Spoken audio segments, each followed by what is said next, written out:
October 21st, 2024, Monday of the 29th week in Ordinary Time. A reading from the letter of St. Paul to the Ephesians. Brothers and sisters, you were dead in your transgressions and sins, in which you once lived, following the age of this world, following the ruler of the power of the air, the spirit that is now at work in the disobedient. All of us once lived among them in the desires of our flesh, following the wishes of the flesh and the impulses, and we were by nature children of wrath, like the rest. But God, who is rich in mercy, because of the great love He had for us, even when we were dead in our transgressions, brought us to life with Christ.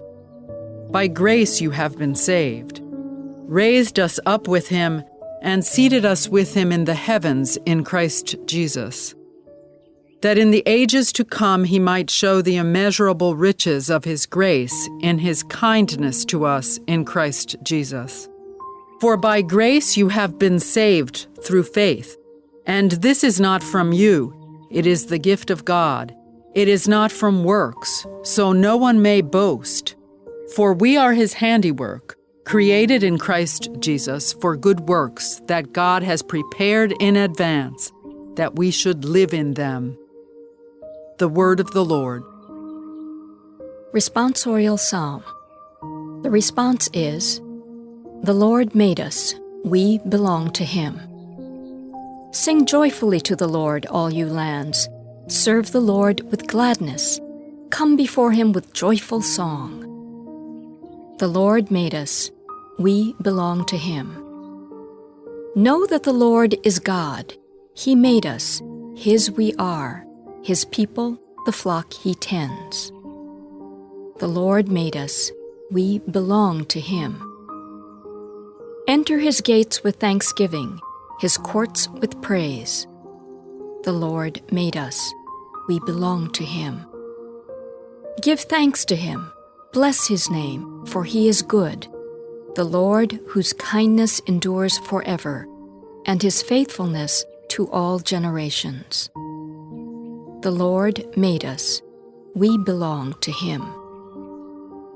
A reading from the Holy Gospel according to Luke.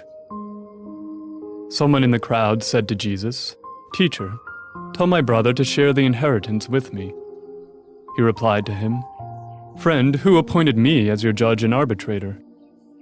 Then he said to the crowd, "Take care to guard against all greed, for though one may be rich, one's life does not consist of possessions." Then he told them a parable. There was a rich man whose land produced a bountiful harvest. He asked himself, "What shall I do, for I do not have space to store my harvest?" And he said, "This is what I shall do. I shall tear down my barns and build larger ones. There I shall store all my grain and other goods, and I shall say to myself, 'Now as for you, you have so many good things stored up for many years. Rest, eat, drink, be merry.' But God said to him, 'You fool, this night your life will be demanded of you, and the things you have prepared, to whom will they belong?' Thus will it be for the one who stores up treasure for himself, but is not rich in what matters to God." The Gospel of the Lord.